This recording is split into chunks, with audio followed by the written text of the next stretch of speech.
Welcome, everyone, to this deep dive. Today, we're tackling a topic that, well, it really touches every corner of our lives. Climate change. You shared some fascinating material focused on understanding and discussing this crucial issue effectively.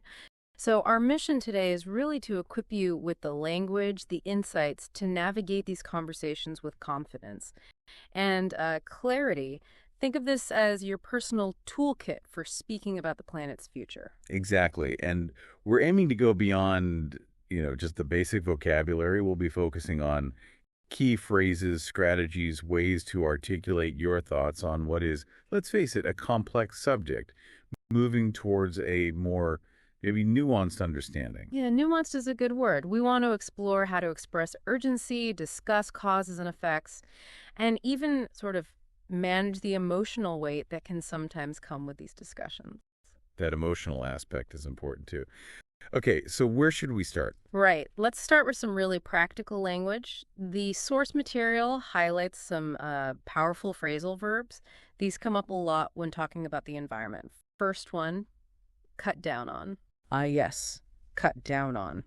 Simply put, it just means to reduce the amount of something. For example, the material points out, we all need to cut down on energy consumption. Makes sense. Right? It does, Yeah. perfectly. And another example they gave, if industries cut down on emissions, the air will be cleaner. Shows that positive outcome. What's interesting about cut down on, I think, is how broadly you can apply it. Personal habits, big industrial changes. It's all about reducing the amount. Absolutely. Very versatile. Mm. Okay, another important one is phase out. This means basically to gradually stop using something over time. Right, not an immediate stop. Exactly. Yeah. The source gives a couple of examples here. First, many countries are phasing out coal-powered plants.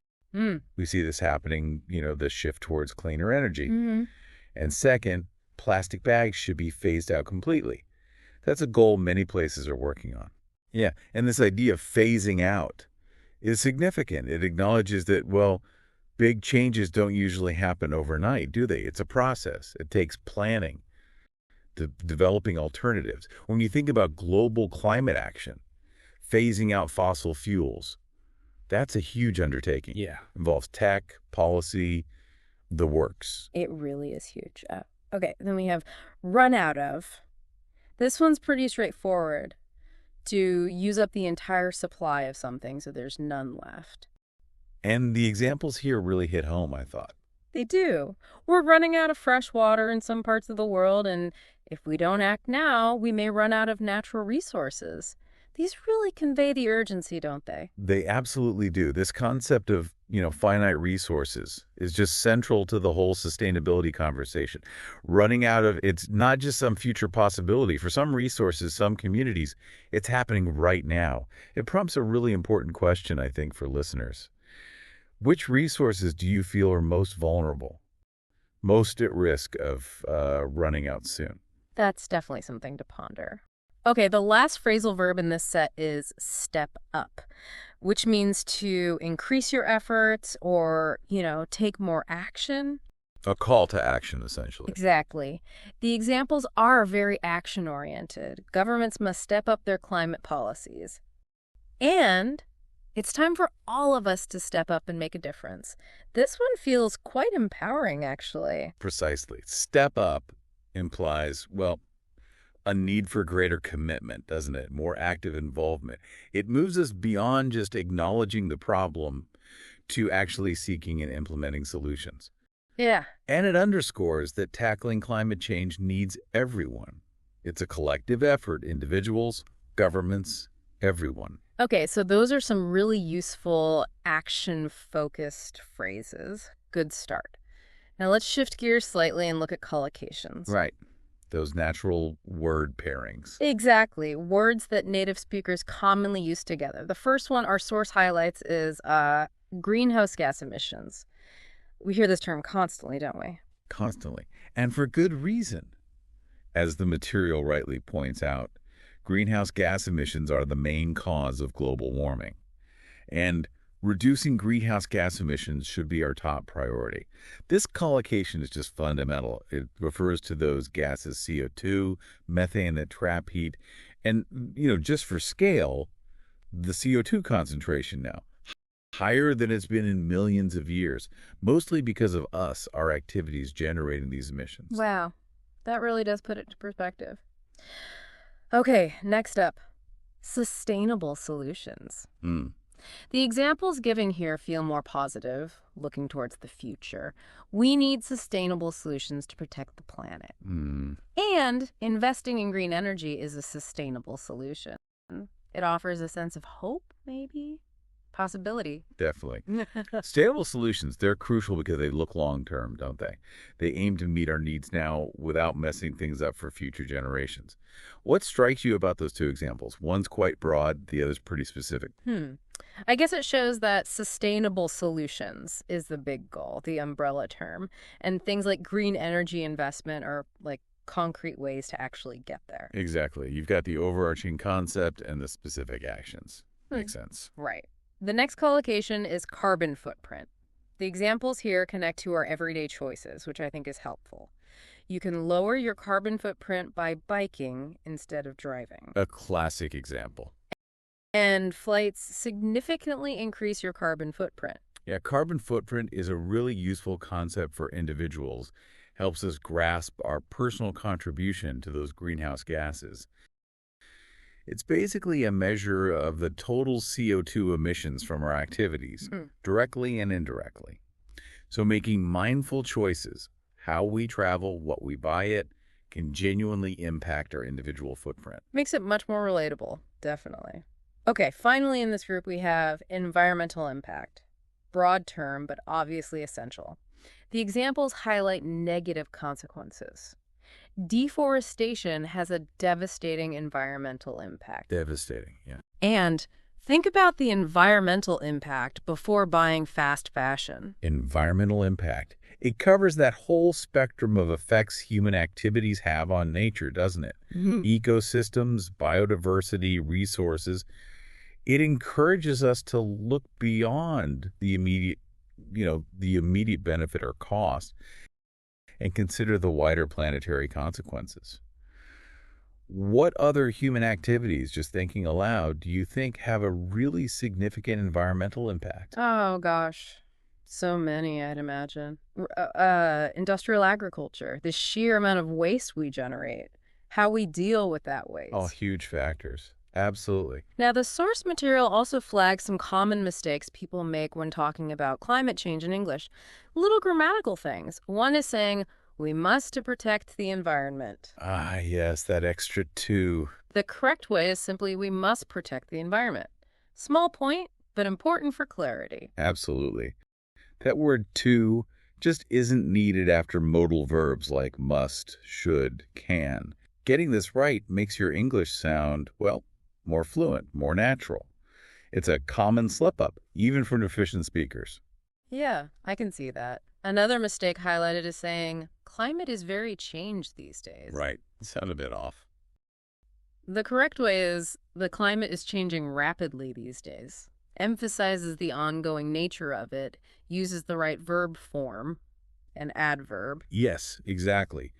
Using the present continuous tense is changing.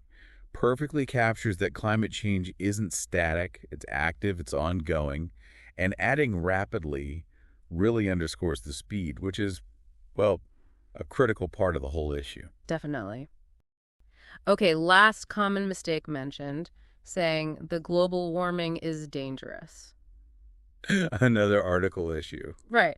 The correct phrasing is just global warming is dangerous without the. That's right. When we talk about global warming as a general phenomenon, we usually skip the article the. It acts more like a name, a proper noun in that sense. Being aware of these seemingly small points can really boost the clarity and precision of how we talk about this. So we've gathered some useful vocabulary, these phrasal verbs and collocations, and flagged some common pitfalls. Now, let's think about strategies for, well, clear communication. How to structure our thoughts. Our source gives some helpful sentence starters and transitions. To introduce your own ideas, you could say something like, from my perspective, climate change is. Nice opener. Or, one major issue we face today is, they seem like good ways to kick off a point. They are. These phrases clearly signal you're about to share your viewpoint or identify a key aspect. They help frame what you're saying, make it easier for others to follow your thinking. Okay, and what about showing cause and effect, which is so important here? You can use phrases like, due to increasing emissions, temperatures have risen, or as a result of pollution, many species are now endangered. These really link the action and the consequence. And clearly articulating those cause and effect relationships is absolutely crucial, isn't it? It goes beyond just stating facts. It explains why things are happening, essential for informed discussion, for making decisions. Definitely. And finally, expressing urgency, the need for action. The source suggests phrases like, we can't ignore this any longer. And immediate action must be taken by all nations. These really convey the seriousness, the time pressure. Yes, these expressions are vital. They emphasize that dealing with climate change isn't optional. It's not something for the back burner. They encourage that sense of shared responsibility, the need for swift, decisive action, from individuals right up to international bodies. Yeah. What stands out to you about these strategies? Do you see how they help structure things? I think it's that they provide a kind of framework, a way to express quite complex ideas clearly, in a structured way. It's not just having the words, but knowing how to string them together effectively to get your message across. Well put. Our source also briefly touches on something else, managing stress when talking about these topics, because they can feel overwhelming. It suggests things like taking deep breaths, maybe jotting down key phrases beforehand. Good practical tips. Practicing using the vocabulary and focusing on sharing your thoughts rather than aiming for, perfection. Absolutely. It's important to acknowledge that feeling overwhelmed by the scale of the climate challenge is, perfectly normal. These techniques can help you approach these conversations with more confidence, more composure. The goal is clear, honest communication, isn't it? Not hitting some impossible standard of expertise. Couldn't agree more. Okay, so as we start to wrap up this deep dive into the language of climate change, you hopefully now have a collection of useful tools. Those powerful phrasal verbs like cut down on and phase out. Eccentric allocations, like greenhouse gas emissions, carbon footprint. And those strategies for clear communication. Plus remembering those common mistakes like avoiding must to protect. It's just must protect. Right. And we've seen how you can put these together, combining ideas. Like connecting reducing your carbon footprint with needing to cut down on consumption. Right. Or linking sustainable solutions with that call to step up our efforts. Yeah, making those connections is key. So here's a thought to take away with you. Consider just one of the phrasal verbs we talked about, maybe step up. How could you see that being applied? In your own community, perhaps, or just in your daily life? What specific action, big or small, could you, or maybe others, take to truly step up climate efforts? That's a great challenge for listeners. We always appreciate your curiosity, the chance to dig into these important topics together. Your engagement really fuels these deep dives. So please share your thoughts. Any further questions this discussion sparked for you? Yes, please do. Thank you so much for joining us for this deep dive. Until our next exploration together, goodbye.